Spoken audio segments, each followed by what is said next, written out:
Peace, fam. I wanted to discuss weight loss science today, even though this is something I explain a lot of times in my consultations. I never really laid out the science, and therefore I think people are having a hard time wrapping their minds around the process, since the concept of weight loss by doing things such as eating more food, that seems too antithetical to what we generally know. Most of us think if we eat less, we'll lose weight, but as usual, it's not that black and white. Though the basic result is the same in either gender with regard to how the body reacts to food intake, or what we call diet, men's bodies have a different visual and hormonal effect from calorie deficits than do women. And a basic way to state this is that, for example, the same degree of calorie deficits in a man will be more detrimental to his body because estrogen is generally not affected by the metabolic changes of a calorie deficit, whereas testosterone is greatly affected. So, from that vantage point, we can see how men, especially men who are active, are much more prone to problems due to calorie deficits than women are. We can find study after study showing the detriment of low calories and what type of burden they place on the male endocrinology.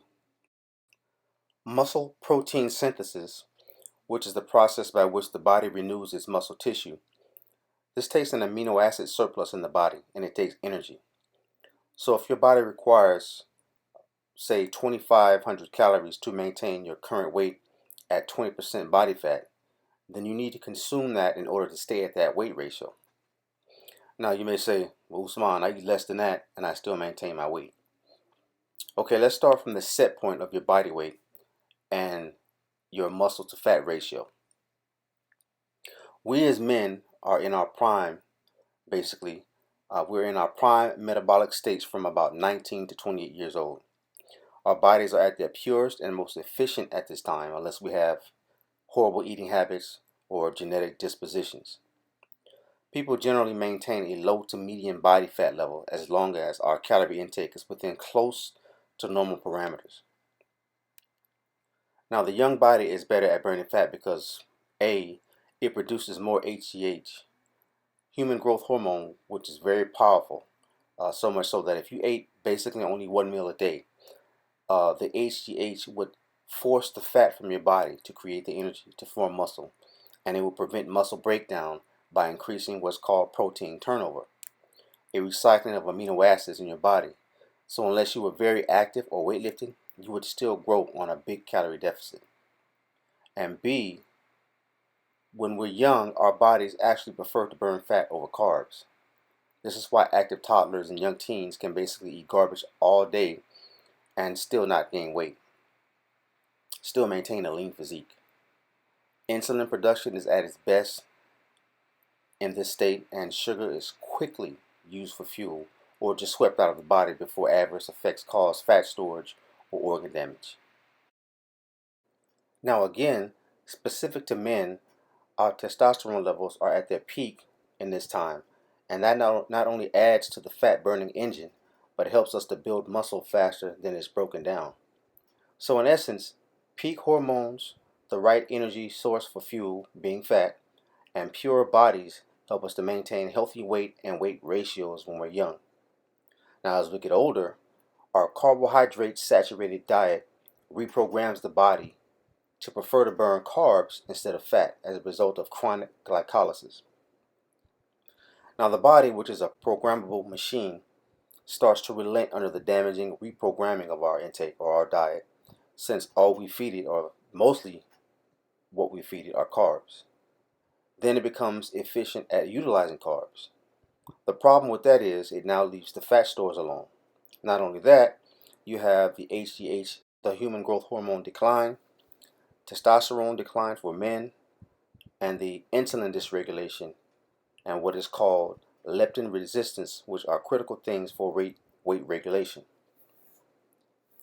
The more fat you have, the more leptin the body is supposed to produce to make you feel full. If the hormone system is deficient or imbalanced, leptin would be affected by default. This is why you would have obese people who still overeat. And this imbalance of hormones is just one branch of the tree of problems that cause weight gain. Toxic buildup, which not only affects the hormones that regulate weight, but it directly promotes fat storage in and of itself. As you might know, when the body is toxic, the body programs itself to isolate the toxins inside fat cells to neutralize them. So with toxic buildup, you take a double hit. Now, let me bring together why you can eat less and still maintain your weight when you get older.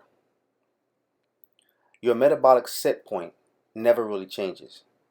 So that's to say that if you're over 30 and you maintain a weight of 200 pounds, that's your metabolic set point. Your metabolic rate is the rate at which you burn calories. You can change your metabolic rate with activity or not being active at all, but that does not change your set point. In other words, you can boost the calories you burn by exercising, which increases your metabolic rate, but that does not change the fact that your body is programmed to maintain your weight at 200 pounds and will make whatever adjustments to keep that metabolic set point. Now, what happens is when you eat a calorie deficient diet or you go on a calorie deficit, your body will slow your metabolism down. This way, it uses less energy to keep the same amount of mass, requiring less food. So as you eat less, it still maintains the 200 pounds. But what also happens, especially in men, is that the body converts itself to optimize glycogen fuel usage using your carbs. And one way it does that is to keep the body hungry because carbs are burned up much quicker than energy from fat. So you either stay hungry or you eat once or twice a day, but when you do get hungry, you eat tons of carbs with little to no control, which keeps insulin flowing and fat flowing into your cells. Since glycolysis is not a muscle-sparing fuel system, your body easily breaks down your own muscle to pull amino acids that can be converted into carbohydrates. These are called glucogenic aminos, and the body uses that for fuel when your carbohydrate stores get low.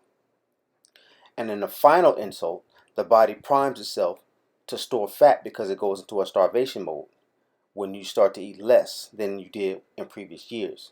So what happens is that 185 pounds of muscle and 15 pounds of fat turn into 150 pounds of muscle and 50 pounds of fat, and on, because you don't escape that metabolic set point of 200 pounds, but you go from a strapping young muscular thundercat to a soft middle-aged man with a gooey midsection, even though you eat less currently than you did in your younger years at the same body weight. And in some instances, the fat gain is so prolific you even get fatter, or you even get heavier overall. And women suffer the same fate in pretty much the same way, but they undergo a different physical change because estrogen is not really affected by these processes. However, women usually have a much lower metabolic set point and rate to begin with, so they start gaining weight from the metabolic slowdown sooner and faster than men. Now add to all we discussed low protein diets, calorie restrictive diets, calorie deficit diets, vegans and vegetarians, which to a high degree become starchitarians once they cut meat out. You add aging, chronic glycolysis, and mineral deficient foods, and you can easily see why health in general is hard to maintain, let alone address healthy muscle to fat ratios of weight management. All right, so hopefully this will give you a better idea of how to put together your intake plan and manage your weight better as you learn from this and all your other studies. All right, peace.